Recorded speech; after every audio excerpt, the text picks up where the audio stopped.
Dos hombres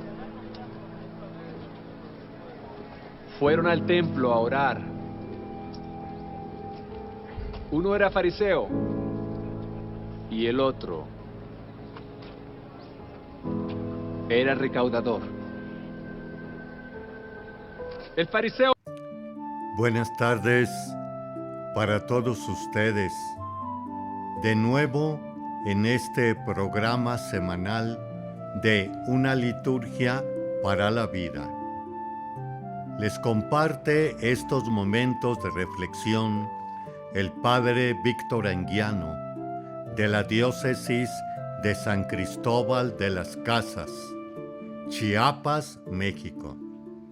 También pueden ustedes acceder a otros medios de comunicación, como es Spotify, Apple Podcasts, YouTube Music, Amazon Music, como iHeartRadio. Nos encontramos en el domingo 30, la recta final del año litúrgico.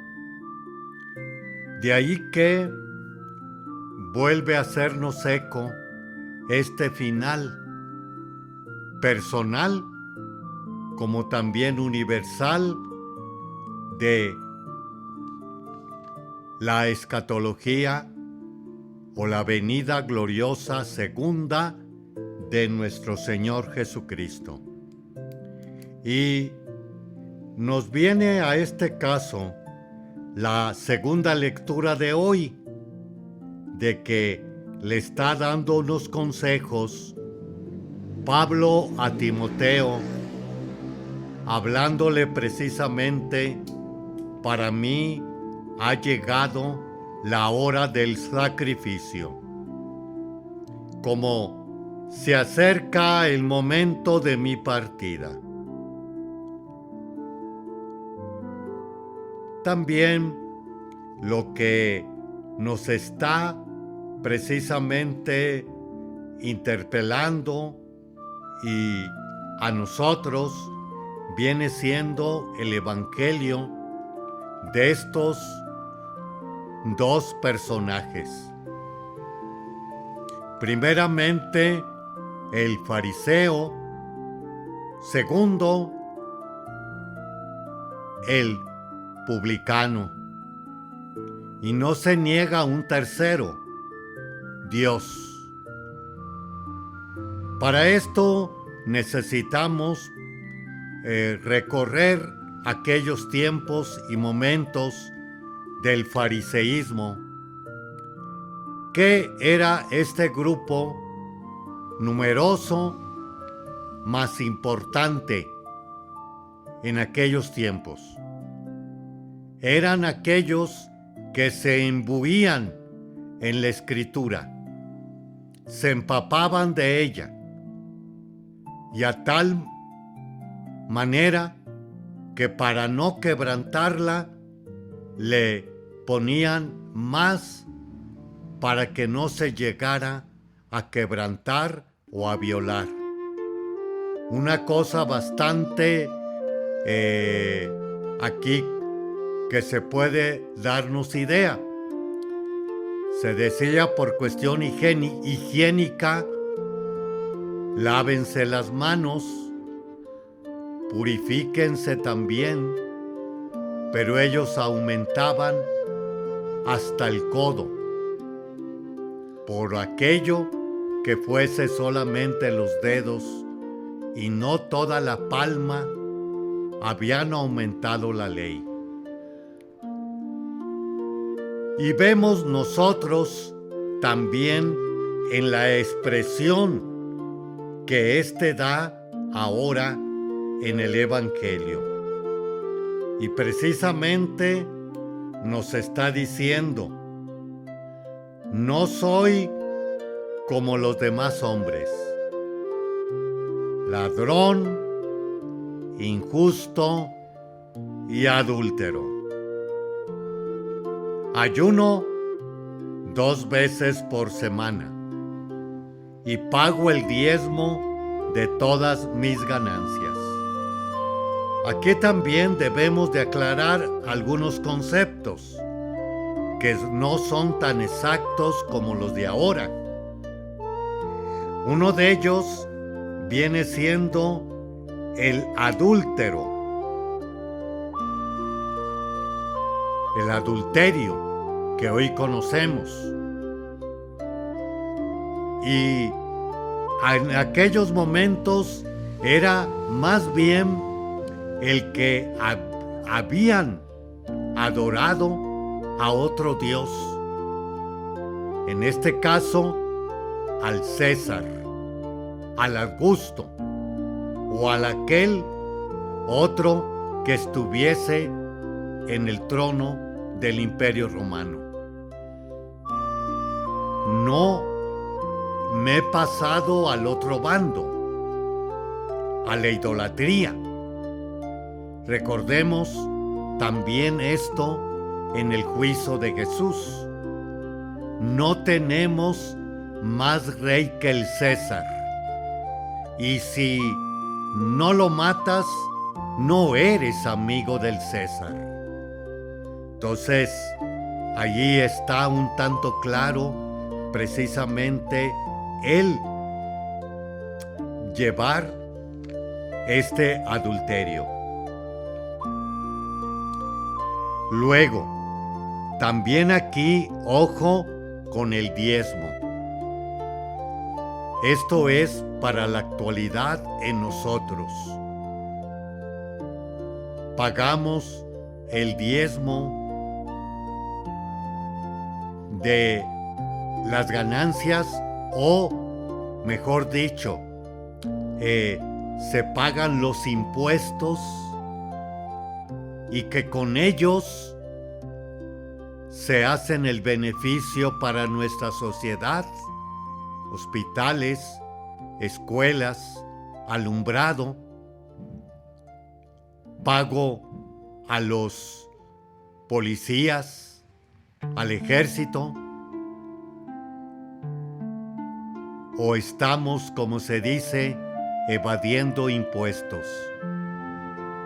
Y digo esto porque precisamente nuestra Constitución nos alardeamos en que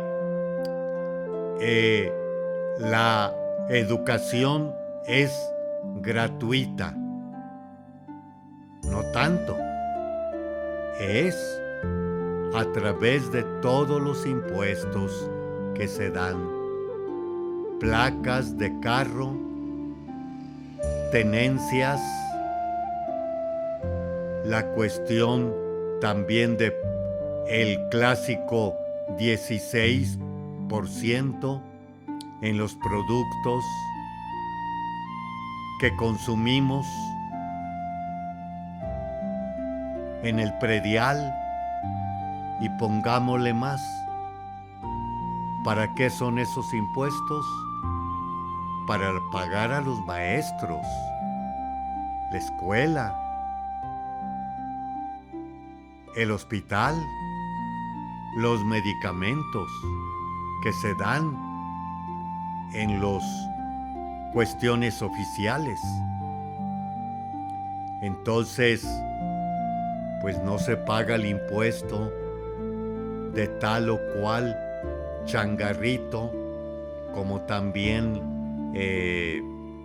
tal o cual negocito que tengo, evadiendo impuestos, más hijos e hijas a la escuela pública. Entonces, ojo también allí. Continuamos. Este viene siendo el fariseo. Ahora, vámonos al otro personaje, al publicano. Haremos un espacio y regresamos.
continuamos con esta segunda etapa, episodio, segmento, parte de una liturgia para la vida.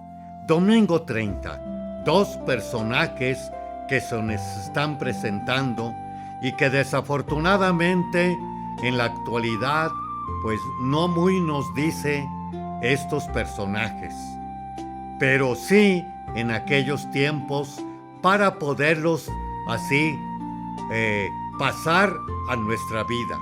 ¿Con cuál de ellos nos identificamos? Porque siempre la palabra de Dios nos ilumina para el caminar de nuestra vida. El publicano. Recordemos que los israelitas tenían bastante claro que entre toda la humanidad, a ellos Dios los había escogido para revelárseles.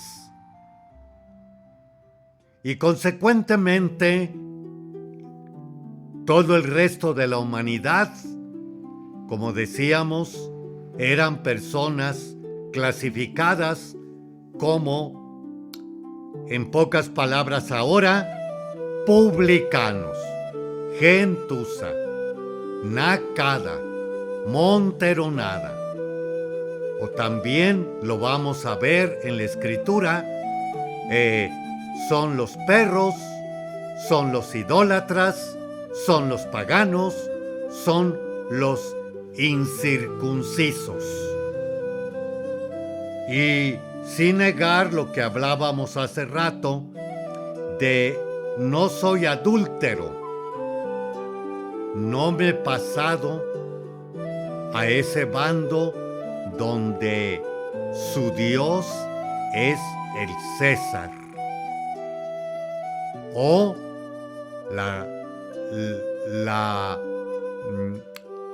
el entender de aquellos tiempos que también se verá allá por el Apocalipsis. La prostituta es otro nombre bastante fuerte que se da a los paganos. Los romanos no deja también de tener en cuenta. Ahora, los dos suben a la oración. Y aquí hay varias cosas también un tanto circunstanciales, pero nos quieren decir algo. Viene siendo que de pie el fariseo y muy adelante oraba diciendo, a diferencia del pagano como también publicano, atrás de rodillas, y no se atrevía a levantar su cabeza. El fariseo da toda una reseña de todo el bien que ha hecho. Lo hablábamos el segmento pasado. Consecuentemente, él quiere que se le pague, que se le premie por aquello que ha realizado. Mas el otro personaje, el tal publicano, no tiene nada. Lo único que es, de nuevo, humillado, con un corazón completamente convertido, y solamente decía, apiádate de mí, que soy un pecador. Y eso viene siendo que en nosotros, cuando nosotros despertamos y nos vemos nuestra realidad, viene un cambio. Soy drogadicto, por decir, soy alcohólico, soy cleptómano o ratero, soy también tranza. Cuando viene esta sinceridad en mí, entonces es cuando viene el cambio que Dios me da, que me ilumina en eso para precisamente reconstruirme. Por eso aquí la justicia, como diría el padre Nelson Medina, la justicia en la escritura es poder yo ordenarme al proyecto y al plan de Dios, o de ordenar mi vida. Domingo pasado, a través de las escrituras, en el plan de Dios. A diferencia de el fariseo, que estaba desordenada su vida, primero en orgullo, segundo en comparación, y tercero viene siendo en razón de juez ante el otro. La justicia en las escrituras, de nuevo, viene siendo no la que tenemos en la abogacía, o también habla de nuevo el padre Nelson, la justicia distributiva, o justicia también aquella que viene siendo con la que se hace punitiva, que se hace cuando alguien comete un mal y por ese mal está pagando. La justicia de Dios es de nuevo acoplar a los planes de Él, como lo dirá también la Escritura en aquellos ancianos que viene siendo Isabel y también su esposo Zacarías, papás de Juan el Bautista. Caminaban hombres justos que caminaban en la presencia del Señor. Y es por eso que al final del Evangelio precisamente nos habla el Señor.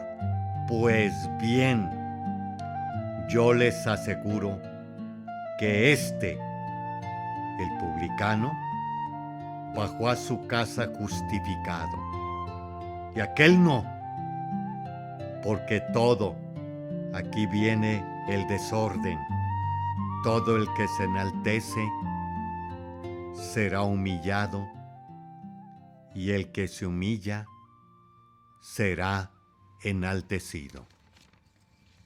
Haremos otro espacio y regresamos en unos momentos. Le esperamos.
continuamos con este siguiente segmento de una liturgia para la vida.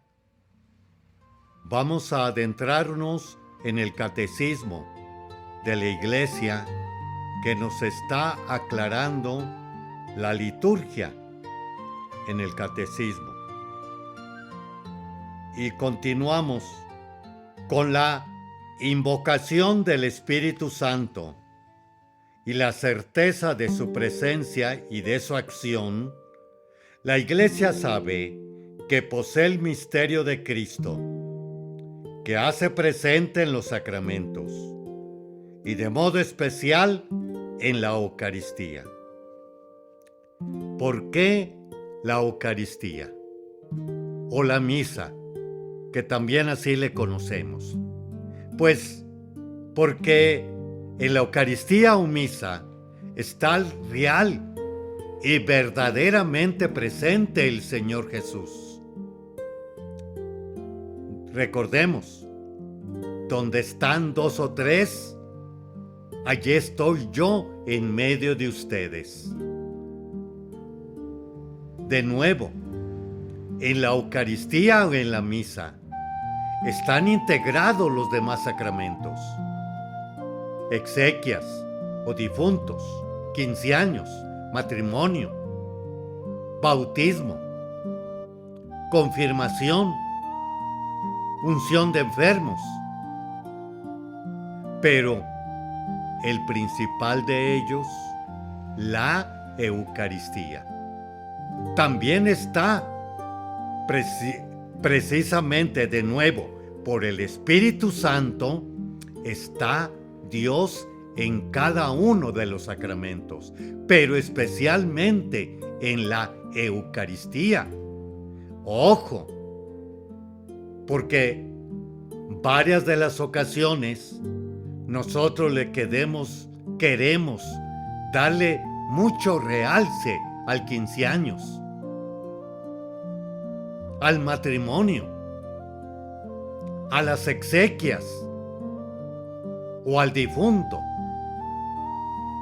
Pero la Eucaristía, la que cotidianamente se da y se ofrece, o dominicalmente se nos obliga a oír misa entera los domingos y fiestas de guardar. Continuamos. Sin la acción del Espíritu no hay liturgia que santifique, ni acción cultural que llegue hasta el Padre.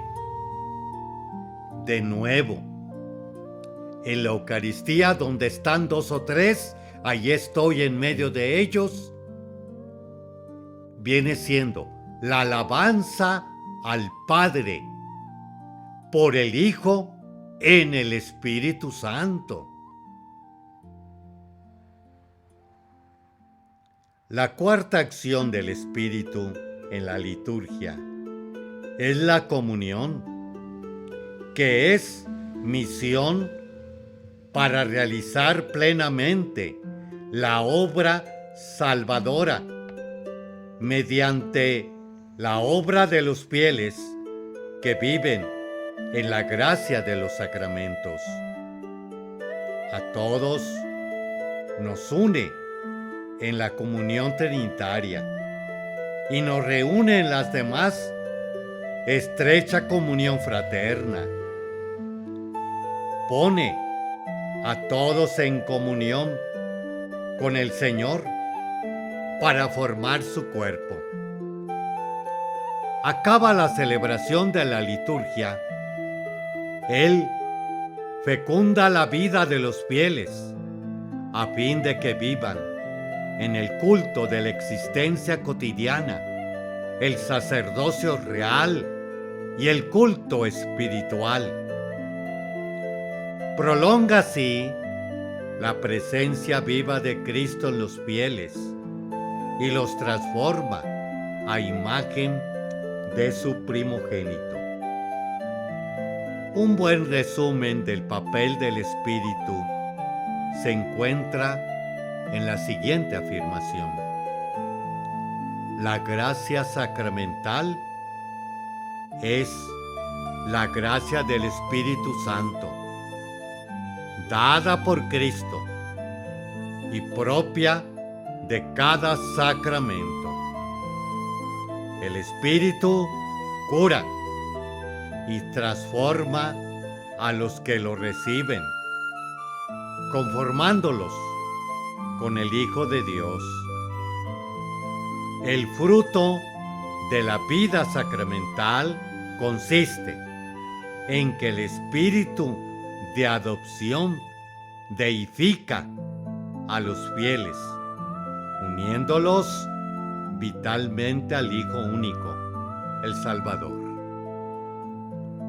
¿Qué nos quiere decir esto? Que con los sacramentos recibidos,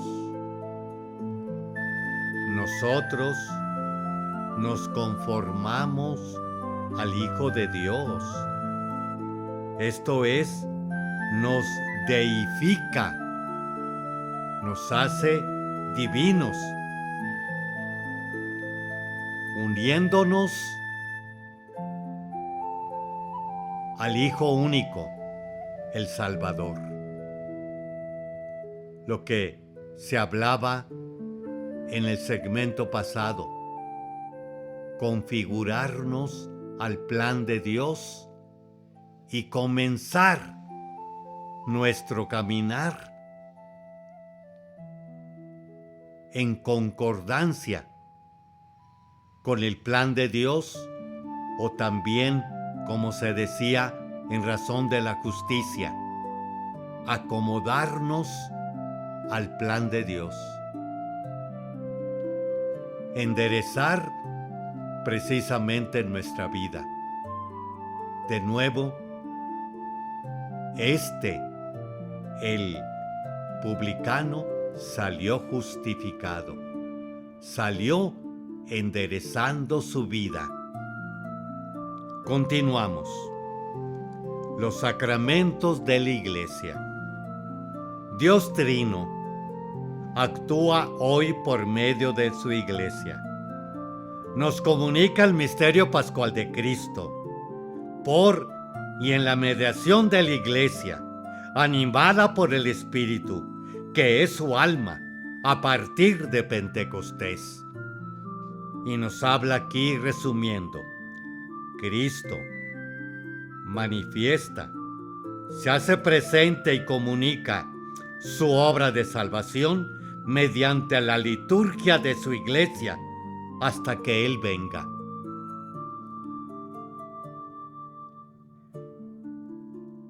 De nuevo, la salvación mediante la liturgia de su Iglesia hasta que Él venga.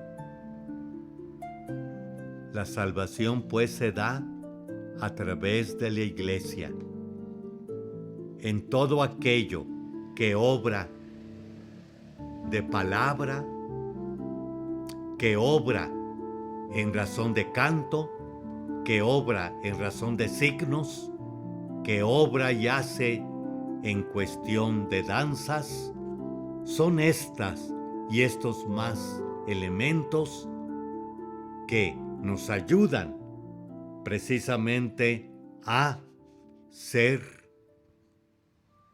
presente a Dios en la historia y en la vida. Haremos otro espacio y regresamos.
Continuamos con esta última parte de una liturgia para la vida. Nos adentramos en los santos y santas. Nos quedaron pendientes de la semana pasada algunos, entre ellos el que se celebra el 23 de octubre, San Juan Capistrano, presbítero, 1386-1456. Nacido en Capistrano, Italia, de una familia nórdica, había emigrado y estudió Derecho en Perugia y fue gobernador. Tomado prisionero, cuando un enemigo de la ciudad invadió Perugia, se dice que tuvo una visión en la que San Francisco le invitaba a ser franciscano. Tanto si la visión fuese cierta o no, la verdad es que Juan entró en el seminario franciscano y tuvo como maestro a San Bernardino de Siena.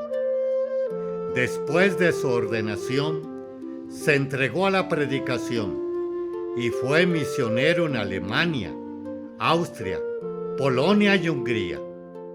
Asistió al Papa como nuncio y legado en Francia. Por sus escritos y predicación, consiguió la conversión de muchos y ayudó a muchas personas a discernir su vocación a la vida religiosa. Se considera a Juan uno de los mayores apóstoles de Europa. Su vida es modelo del trabajo y el celo incansable que deben animar a los seguidores de Cristo. Juan supo ser instrumento del Señor para las diversas misiones a las que se le llamó. El catecismo expresa esta llamada y respuesta en el número 875. El enviado del Señor habla y obra, no con autoridad propia, sino en virtud de la autoridad de Cristo. No como un miembro de la comunidad, sino hablando a ella en nombre de Cristo. Nadie puede conferirse a sí mismo la gracia. Ella debe ser dada y ofrecida. 24 de octubre. San Antonio María Claret, 1807-1870. Nació en Cataluña, España. Su padre era tejedor y enseñó el oficio a Antonio, quien lo practicó durante unos años, pero siempre supo interiormente que su camino era del sacerdocio. En 1829 entró al seminario. Después de su ordenación, fue nombrado párroco de su pueblo y luego fue llamado a Roma a trabajar en la propagación de la fe. Pero tuvo que regresar a España por razones de salud. A su regreso, se dedicó a un apostolado de predicación itinerante y misiones populares para facilitar la enseñanza a las personas más sencillas. Escribió más de 150 libros con formación sencilla y asequible a la gente. Con otros 5 sacerdotes amigos, fundó la Congregación de Misioneros, Hijos del Corazón Inmaculado de María, ahora más conocida como los Claretianos. Fue nombrado obispo de Santiago de Cuba y realizó allí un importante trabajo pastoral de regularización de matrimonios, organización laboral, educación de los trabajadores, en ahorros y economía, y luchó contra la esclavitud, que todavía se practicaba en las islas. Frecuentemente estuvo amenazado de muerte y en una ocasión resultó herido. Fue llamado a España para ser confesor de la reina y desde esa posición tuvo influencia en el nombramiento de obispo y en la defensa de la congregación religiosas que estaban siendo atacadas por el gobierno en España.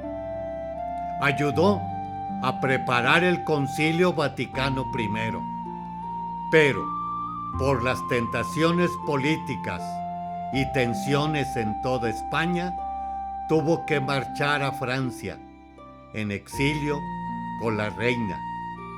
Murió en Fonfraidt, Francia. Su lema, que inculcaba a los misioneros y que practicaba en sus decisiones y acciones, estaba motivado por un verdadero celo misionero y evangelizar, ir a donde sea más urgente, más necesario, más eficaz. Su legado de evangelización popular, utilizando los medios de comunicación, todavía tiene influencia en todo el mundo. Comprendió bien lo que dice el catecismo sobre los medios de comunicación. Dentro de la sociedad moderna, los medios de comunicación social desempeñan un papel importante en la información, la promoción cultural y la formación. 28 de octubre, Santos Simón y Judas, apóstoles. Según un relato de San Fortunato, obispo de Poitiers, en el siglo VI, Simón y Judas fueron martirizados en Persia. Simón, llamado el Celote, predicó en Egipto y luego fue con Judas a Persia. Judas es el autor de una carta en el Nuevo Testamento, en la que avisa a los cristianos conversos sobre falsas enseñanzas. Se piensa que el Evangelio lo hizo en Egipto y Mauritania. Se le llama Judas Tadeo para distinguirlo del Iscariote. Según la tradición, era pariente de Jesús, pero no se sabe mucho más de él. La devoción a San Judas está muy extendida, especialmente en los Estados Unidos y México, donde los fieles acuden a él en casos difíciles y de desesperación. Estos primeros apóstoles, en relación directa e íntima con Cristo, recibieron la misión de edificar sobre la piedra angular que es Cristo, como nos habla el catecismo. Los apóstoles contribuyen y construyen la iglesia sobre ese fundamento que le da solidez y cohesión. Número 756. Muchas gracias, hermanos y hermanas, por habernos dejado entrar a sus hogares y que estas líneas de evangelización cristiana y católica nos vayan empujando hacia la justicia que nos habló el Señor Jesús y que regresemos siempre justificados, ordenados al plan de Dios. Buenas tardes, buenos días para todos.